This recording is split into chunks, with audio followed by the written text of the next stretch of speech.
took a flight from Toronto to Washington to Fort Lauderdale. And when I had my layover in Washington, I had to use the washroom after I got off the plane. Welcome. I am honored to accept your waste. I was in the bathroom washing my hands, and then in line there was a line of about like 4 people, and there was this lady, the third lady in line, and this lady was quite obese, but she was able to move around. She had a cane, but she was still like limited in her mobility. And then she goes to the ladies and she's like, hey, can I just go ahead of you guys? She's like, I really need to go to the bathroom right now, like my flight's gonna be taking off soon and I really need to go. And so like the ladies let her pass and she walked through. When I was walking out, I looked at the ladies' faces and they were kind of just like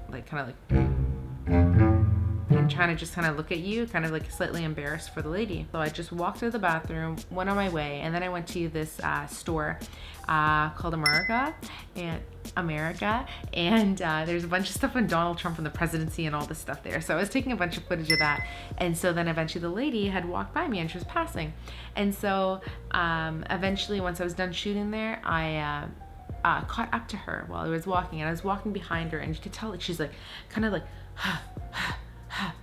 like making these noises, and then she was just like, and then she saw 2 people that worked for United, because that's the airline that's mostly in Washington, I believe. And they were like, she's like, can you guys tell me where gate C6 is? She's like, I gotta get my flight, but you know, she's like, I don't know if I'm gonna be late. And then they were like, oh, it's okay. They're like, hey ma'am, would you like to us to get you a wheelchair? She's like, yeah. She's like, can you? She's like, but I feel like I'm gonna be late for my flight. And then they were like, no, it's okay. Like, you won't be late for the flight. So they got her the chair and she sat down. So that was it for me around this lady. But when I had walked off, there was a couple things that stood out to me like significantly when through this encounter today. The main thing was that when she went in there, this lady, she just asked what she wanted, and she didn't give a shit about what anybody else thought. And I admire that so much, because you know, she didn't have any shame to do that. Like, she knew the situation and her physical situation that she was in, and she knew she needed help, or she knew she needed something for herself, and she went out and went to go and do it. And a lot of us, I find that when we want something at times, like a lot of us are afraid to do it because we're like afraid of how people are gonna react. Like, oh my God, what is this person gonna think? I'm so embarrassed. Like, no, they're gonna think that I'm gonna do this, and like, no, I'm just gonna wait and I'm not gonna do this. Lesson number 1, don't give a shit what other people think. Stop judging yourself and stop caring about what other people think when they judge you.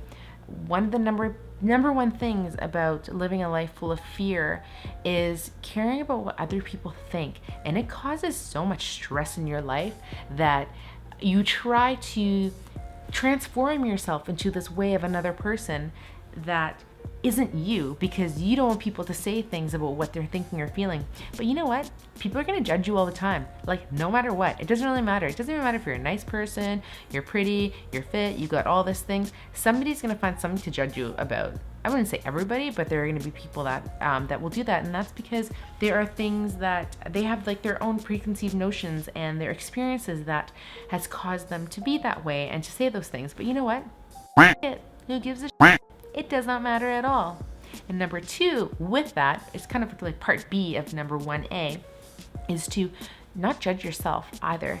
Because if you judge yourself, you know, who's gonna love you as much as you love yourself? You know, like you need to come first for yourself. And I know a lot of people debate that, but honestly, you need to be first in your life. I put myself first, always. And you know why? I do that because I know that if I'm like in like a good space and I'm like good, I can be good for others and I can give more, because I am not trying to use other people to fulfill my weaknesses and to fulfill something that's missing in me. Like, I need to be whole first to make sure that I can be whole for you and to make sure that you are okay, so that I can help you and I don't feel like I'm being drained from it.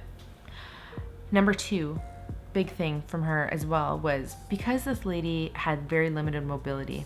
She was only in her mid-40s, okay? She was not that old at all. And like, I saw her and it reminded me of something that I came to, a conclusion when I was like in my mid-20s. There are many elderly people that I have seen that have such limited mobility. They are either could be in a wheelchair, they can't really walk that far, they have a walker, or whatever it is. They like their things like slow down and they degrade so much. And obviously there's things like health wise that cause that, or diseases, or there's those other extenuating circumstances.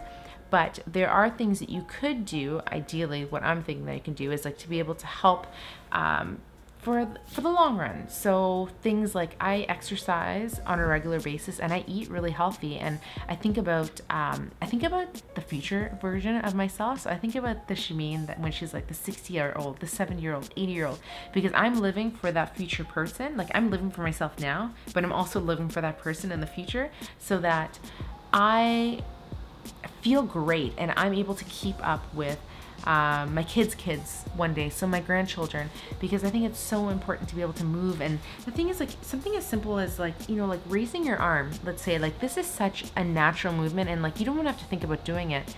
And I don't have any pain doing this, but when you have pain, it's like it takes so much effort, and you're just like, oh my god, I just want it to go away. So what I'm saying here is take care of yourself, because I want to make sure that I take care of myself, because I don't want to be in that situation. Hopefully, like inshallah, that everything will be okay and I am still healthy. That's all I got for you guys. That's kind of where my 2 lessons today was, like the no shame / judgment, as well as taking care of myself for the future version of myself. Because on that second part, like our body is a vessel, we only have it for this life, so we might as well take the best care of it that we can. It's resilient, it can do so many different things. But the thing is, like the more that you, like if you keep on like clobbering it with like bad habits all the time, eventually it's gonna all of a sudden come to a head one day. Like for all of a sudden one day, like I'm starting to get wrinkles on my face, it's like, damn, like you're getting old. I think it's important that we love ourselves, and it's huge. It's number one. So just love yourself, because I love you and I love me, and we should just be all good and just happy in this life together.